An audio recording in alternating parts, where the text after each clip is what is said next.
Jesus must be exalted. And no matter what the topic is, we always have to teach the truth. Those who desire the truth will have it. Like if you desire truth in your heart, you really just want the truth, the Lord's going to reveal it to you. Yep. He's a revealer. But always our focus is on Jesus. He's the Savior. He's the Lord. He wins. He never loses. And so it's up to Jesus. And the Father has given all things over to the Son.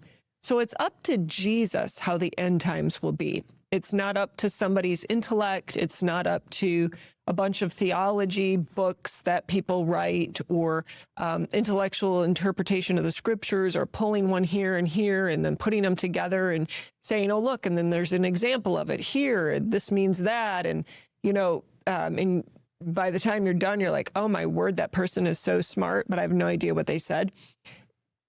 That's not Jesus.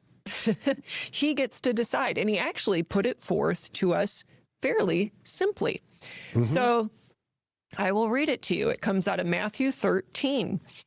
Another parable Jesus put forth to them, saying, the kingdom of heaven is like a man who sowed good seed in his field. But while men slept, his enemy came and sowed tares, those would be weeds, among the wheat and went his way. But when the grain had sprouted and produced a crop, then the tares also appeared. So the servants of the owner came and said to him, Sir, did you not sow good seed in your field? How then does it have tares? He said to them, An enemy has done this. The servant said to him, Do you want us then to go and gather them up? But he said, No, lest while you gather up the tares, you also uproot the wheat with them. Let both grow together until the harvest. And at the time of harvest, I will say to the reapers, First gather together the tares and bind them in bundles to burn them, but gather the wheat into my barn.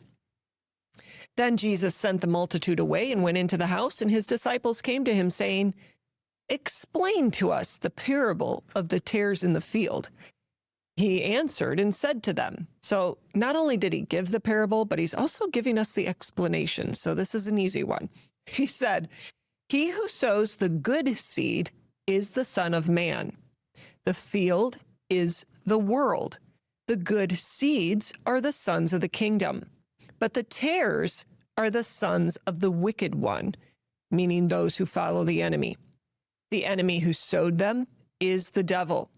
The harvest is the end of the age, and the reapers are the angels. Therefore, as the tares are gathered and burned in the fire, so it will be at the end of the age. The Son of Man will send out his angels.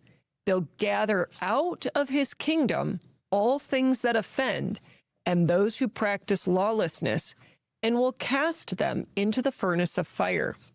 There will be wailing and gnashing of teeth. Then the righteous will shine forth as the sun in the kingdom of their Father. He who has ears to hear, let him hear. So again, that's from Matthew 13. So this is what the end of the age will look like, because God has spoken this parable and also its interpretation. So it's according to Jesus how it will be at the end of the age. So this parable and its interpretation form a baseline for what the end of the age will look like.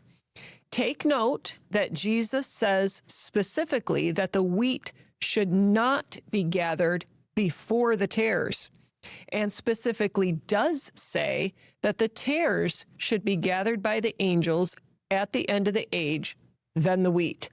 So other scriptures regarding the end of the age or Jesus' second coming or the end times, whatever it is, will agree with this. Welcome to Destiny Road, where we're committed to making a real difference in the fight against human trafficking. We proudly partner with organizations that rescue survivors and provide them with dignified employment opportunities, and also support these brave individuals on their journey to healing. Our curated collection features crafted items from around the world. Handmade jewelry, leather purses, bags, coffee and tea. We also offer books by authors Tiffany and Kirk. You can find their books through Amazon by searching for Tiffany Root. Thank you for joining us in this important mission. Visit us online at destinyroadstore.com.